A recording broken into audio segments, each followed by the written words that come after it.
into another episode of the podcast. And my guest today is Laura Smith from Haiti. And so, Laura, why don't you, and just full disclosure, Laura is one of my daughters. Laura, I have daughters everywhere, and they're all involved in ministry in some way. So, Laura, why don't, just for those who don't know you, why don't you talk a little bit about your ministry in Haiti, like what it is that you and your husband Matt do, kind of like on a weekly basis in the community where you're at. Sure. So I'm coming to you live from Southeast Haiti, just in our little community outside the city of Jacmel. My husband Matthew and I, we run a nonprofit community center here called the Camp Haiti, the Community Advancement Ministry Project. We started that almost 2 years ago, officially on the ground here. We've been living in Haiti a while, and this was a mission that God really put on our heart, was to start the camp. And so the camp is a community center, and we have a variety of different programs for pretty much all ages in our community. We offer free weekly English classes, free art classes for the youth who are interested in art. We do kids programming on the weekends, street and beach cleanup. We serve in our local prison each week. We have a food support program for widows and the elderly, and just a variety of different community-based programs to offer some support to our neighborhood. Right, awesome. And tell everybody how you ended up. Like, how did you end up in Haiti? Like, what's the story behind that? Yeah. Well, missions was something that was always on my heart growing up, which, I know is shocking, Dad, coming from you. But I had always really had a passion for justice and working overseas. And it was something that I just very much knew my life was headed in that direction. And so pretty much fresh out of graduating from college, I ended up coming to Haiti originally just for a 6-month internship with a nonprofit, working with an orphanage and a women's job creation program. And that kind of turned into a job and living in Haiti full time and immersing myself in the culture, learning the language, and really calling it home. That was 7 years ago that I first came here. I met my adoptive son Gideon here in Haiti, and my husband Matthew as well. So I kind of started out very young, very fresh, very not knowing a whole lot, and looking to learn as I went. And 7 years from then, we kind of ended up here running the camp, running our own programs and our own nonprofit. Yeah. How long did it take you to learn Creole? Like, you're fairly fluent in Creole, right? Or at least compared to me. So. Yeah, definitely. Probably learning Creole, it was a little slow at first. People think it's very similar to French, and in a few ways it is, but it's also very different. So I came in knowing a little bit of French, and really I ended up learning quite a bit around the 4 and 5 month mark. All the missionaries that I had came with and stayed with, and those who spoke English kind of went back to the States, and it was just me and our Haitian staff. So I either had to learn or not be able to talk to anybody. Right. So you were kind of like put in charge of running things there for a while, right? Where you were everybody was coming to you what to do and not to do. And yeah. So I had to learn fast, but total immersion is definitely the best way to learn a language. And working with kids, they will tell you when you say things right and wrong in ways that adults are too polite to tell you. So right. They put me in my place quite a few times. And at what point did it move from from like you started out as basically like a short-term missionary. Hmm. And like, how did you? What was the process where you went from that to like, oh, I'm going to become, because you're like a resident of Haiti now, right? You have your papers and you like officially, you still have Canadian citizenship, but you officially live in Haiti, right? Yeah. Um, yeah, I mean, I don't think I went into those first 6 months thinking this was where I was going to be at forever. I even left after a year and a half and spent a couple months in Guatemala thinking that maybe Haiti wasn't the country for me. But as I just continued to spend time here and continue to dive deeper into the culture, and God just put certain passions in my heart for Haiti, it just kind of one thing led to another, and the choices I started making for my life, including taking in Gideon, and obviously starting a nonprofit of our own, those kind of led to just having a very long term life here. And so I think just little by little, God kept putting things in place that just made it clear to me that this was not a short mission trip or a season in my life, that this is going to be my life. So Yeah, I and just kind of followed him. what was the like? I know that you're like me. You're kind of more of an artsy person than a businessy person. Was it like a stretch to think about your own nonprofit, or was that something that kind of went smoothly? I would definitely say it wasn't as smooth as, probably it looks from the outside. It's easy to think people's lives have a nice straight line and they work their way up to things. But I, started having a vision and a dream for the community center, and I tried to make it happen actually a couple different times in a couple different situations, because I felt like that was the plan that God had for my life, was to start a community center. And, I tried to start it with a friend at one point in my life, and God shut it down pretty quickly. And then I tried to do it at a different point in my life, and God also shut that down. And so finally, it seems like He flung the door wide open for us to go ahead and do that. About 2 years ago. And I can understand why, because doing it with my husband, Matthew, he is very much the business side of things. He has a Right. degree in business. And He's got so, it like he's got like an MBA, right? So yes. yeah. So So I was dreaming about, programs we were going to do, and, impact and relationship with the people. And he was able to come in and kind of bring my dreamer self down to earth, and figure out the paperwork to register as a nonprofit, and logistics and budgets and funding and things like that. So we make a good team, kind of bringing both yeah, all those stuff that together. we're fairly allergic to, like Yeah, the not fun side of things. the not fun side of things. And how, like, what was it that led you to like the southern part of Haiti? Because that's very different from where you were living in Port-au-Prince. Yeah, very different. I lived in Port-au-Prince for 5 years, and the city versus the countryside in Haiti is almost like two different worlds. But we kind of came on a trip here right before Matthew and I got engaged, and fell in love with this community, really, and this area. It's a smaller community, probably a couple 500 to 800 people kind of in our village and surrounding areas, and more of a fishing kind of laid back uh, vibe than the hustle and bustle of the city.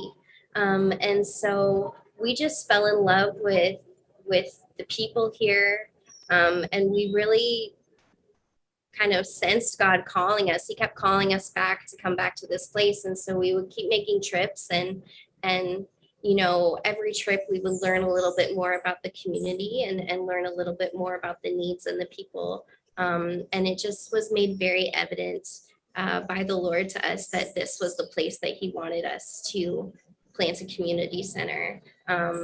Because there isn't any kind of ministry or resource like that in this area. Yeah, and Haiti is. There's been a lot of things changed, I guess, in the last 7 years in Haiti. So when you first started there, there was a lot of missions organizations and a lot of nonprofits, and can you like describe the change that has happened like that way over the last several years? Yeah. So being here the past 7 years, it's been really interesting because, there's quite a large turnover rate in Haiti. Haiti is, well known for nonprofits and for aid and, the natural disaster from the earthquake and the instability of the government. It's in the news quite a bit. But the turnover rate, since I've been here in the past 7 years, a lot of missionaries that came in before me or around the same time as me have gone. Most of them have left. In 2019, we started to have a lot of large protests, ones that could shut down the city for a couple weeks of time. In the fall of 2019, we actually had something called Pay Lock. It was a country lockdown, and more or less we couldn't leave our neighborhood for around 2 to 3 months due to roadblocks and instability and all of that. And so I think someone said to me the other day, it was posted in a missionary chat somewhere, so I'm not sure how true it actually is, but they've said in the past couple of years, 80% of missionaries have packed up and left. We've seen the UN kind of come and leave in the absence of them and a few other large organizations. And I think it's a really difficult thing for the country when you're here and you say, I'm here, I'm with you, I'm here to help. But as soon as things get a little unstable or the situation changes, people peace out really fast. Yeah, so you're part of that like 20% that's left, and obviously that's there's a lot more kind of weight that comes with that because there's fewer places for people to go to get help, and Yeah. there's a lot less resources to go. Yeah, I know you've got some you've got some trucks going by in the background and some different that's okay. That the This is road the noise best place for the internet. So yeah, you it didn't will. have It any will. I'm options. just amazed we're able to have this conversation for this long I without the internet know. going out. Um, so yeah, and so Haiti is, it's looked upon, at least from Canada and the U.S. People look upon it as kind of a dangerous place to be right now, and there is obviously some validity to that. There's been kidnappings and those kinds of things, but I also know just from my visits to Haiti that people are like really really resilient, and so could you talk a little bit about that, like the what you've observed in the Haitian people or the Haitian culture as far as their resilience and ability to kind of keep on keeping on? Yeah. It's kind of like this weird, this weird contrast between, we do have a lot of problems and violence and instability, and it's mostly based in the city. But out where we are in our community, it feels incredibly safe. It's almost like taking like a big, deep breath of fresh air, kind of when you leave the city and come out here, it's a different world. Um, and one of the things, I mean, I look at my neighbors and the people we work and serve with the camp, and um, just one of the most beautiful things truly is how Haitians know how to live in community. They truly know how to live in community, and it's not just I'm looking out for myself and me and my family, and I'm not going to worry about you. Um, but it's people who are just so resilient at overcoming these heartbreaking problems and difficult situations. And they usually, it's not doing that alone, it's doing it together, and it's the community coming around somebody who really needs help. It's, uh, I think about one of the families from our food kit program, um, is an elderly couple, and just a year ago today, actually, they lost their son in Port-au-Prince. He was shot on the street, and that was a tragedy that rocked our community pretty hard. He was a bright, talented young man. He was starting to have a good career in music here. Um, and he was caught up in some violence in Port-au-Prince.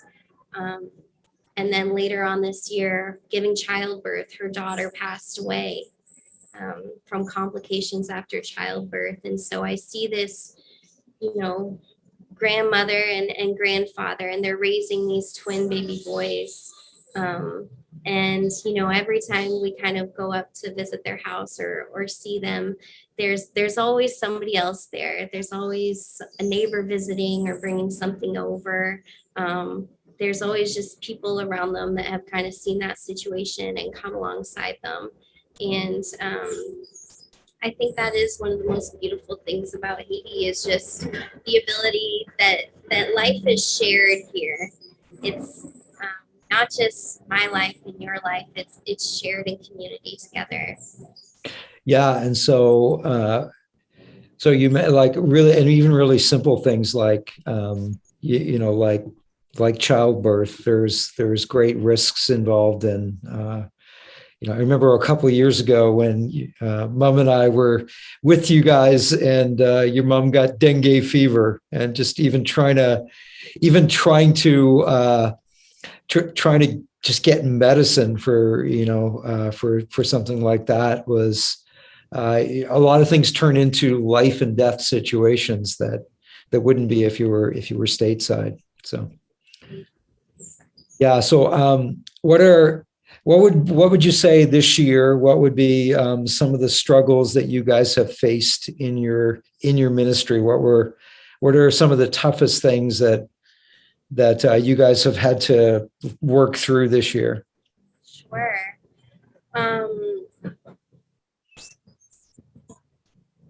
Probably some of the bigger challenges that we've had this year with the camp is just as we continue to grow and as we continue to move forward, growing our team and finding more help from local Haitian staff that we can hire here to help us with different projects and to help us maintain things, or Yeah, just anybody. tell us about Roosevelt for a minute, because he's Sure. like, just so people get an idea of who you're working with. Yeah. So Roosevelt, he is the camp's right-hand man. He truly is. And it was kind of funny because before Matthew and I moved full-time to this area, we knew that we were going to need somebody to help us right off the bat. And, we had thrown around a couple names. We had even asked a friend from Port-au-Prince to come down with us for the weekend and visit and kind of try things out. And it was always just a no, no, no, no, no. It didn't work. And, right after we moved here, I got a knock on the gate, and someone had needed some bandages and medical things, and one of our neighbors and this young man brought him in. And I was speaking to him, and he was kind of shocked that I was speaking fluent Creole. And he looked back at me and started speaking fluent English. And so we kind of had this laugh about it. And so that's how we met Roosevelt. Roosevelt's a young man in our community, an extremely talented artist. And he has such a passion for his country and a passion for ministry. And he helps us run all our programs here at the camp. He teaches art class. That is completely his thing. We just kind of help facilitate supplies or whatever he needs for that. But he's taught several art classes for the youth and adults in our community. And anything that we do that involves ministry, Roosevelt wants to be there. There are times Matthew or I can't go and do things, and he wants to go anyway. He'll go anyway. So he helps us with all the programs that we have. He translates for us occasionally and comes with us to the prison on Fridays too. And he is definitely, I know a lot of people see Matthew and I kind of as part of the foundation of the camp, but I mean, we could not do what we do without Roosevelt.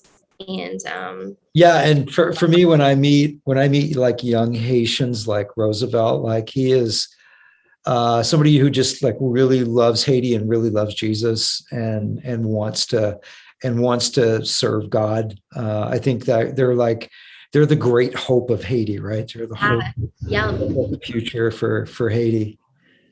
And yeah, and you mentioned prison again, and I don't know if folks here, like, Canadian prisons are kind of like the Holiday Inn compared to this one's pretty rough. yeah. So tell us a little bit about what it's like when you walk in there, and how you had to buy a door for the prison, that kind of thing. We did. So prison ministry was kind of something we had also included in the vision of what we saw the camp being a part of.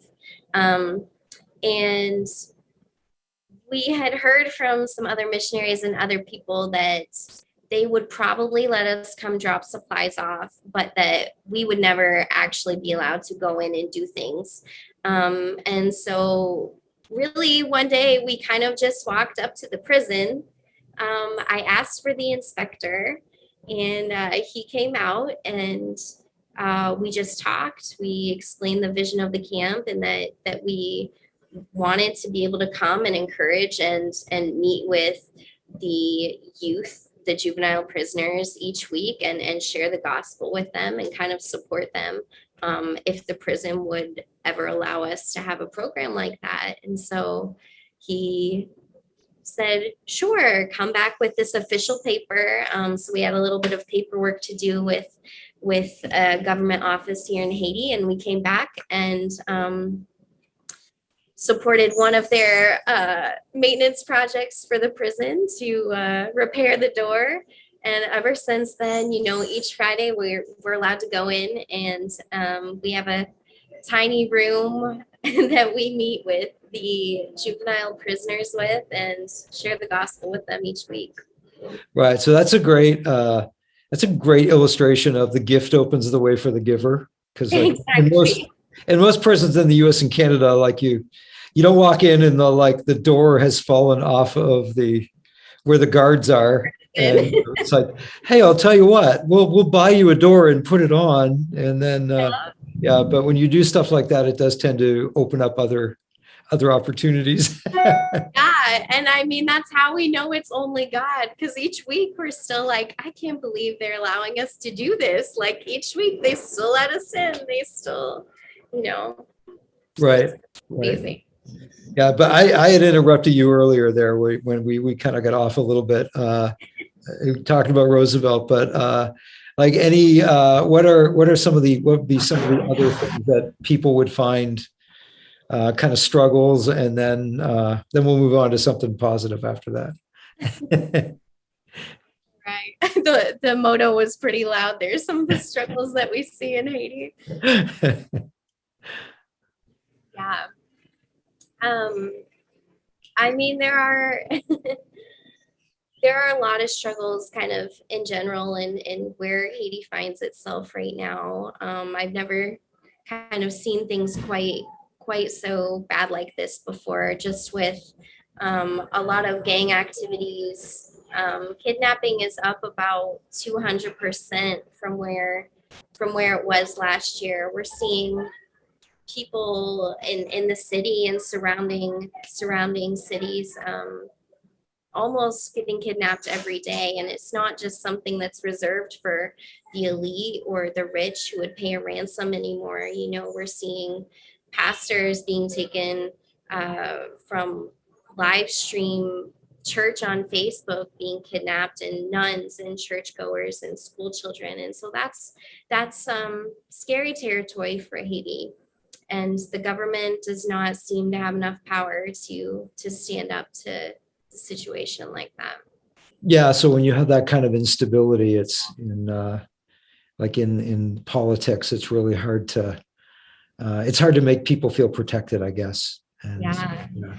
yeah, so that would be so you are to be commended for for sticking it out and but I know, the reality is, like you said earlier, the reality is there are millions of Haitians who don't have any other option.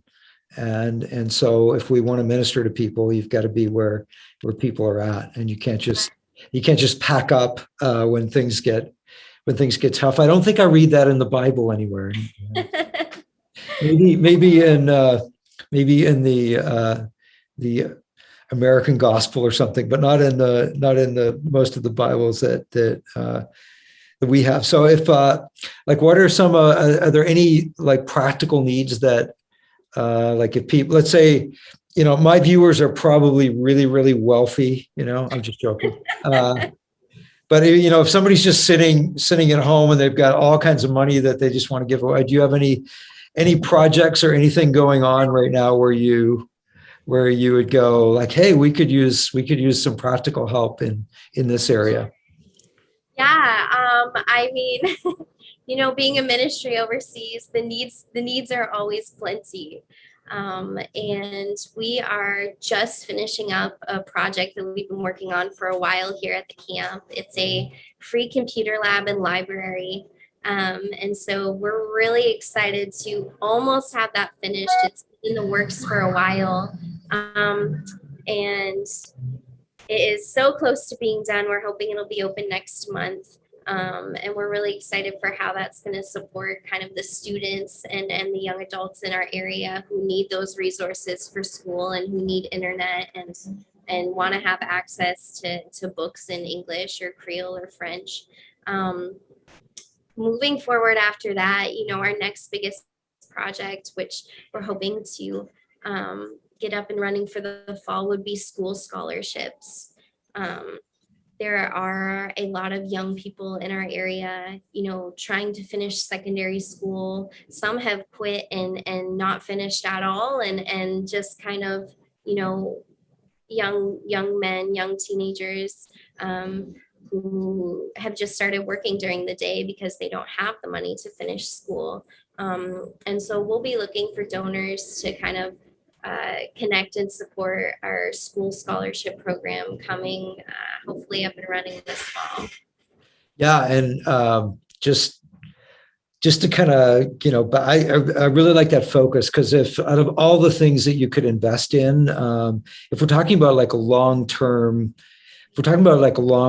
lifting people out of poverty and opening up opportunity, like education is the single biggest long-term factor. Like if you can invest in the education of people, that just raises the quality of life for their whole family and for everybody. And it's like it literally can change a family's trajectory if people can get more and more and more education. And so I think that's I know you've got like a long-term vision, and I think that's going in that direction is just kind of the best direction to go into.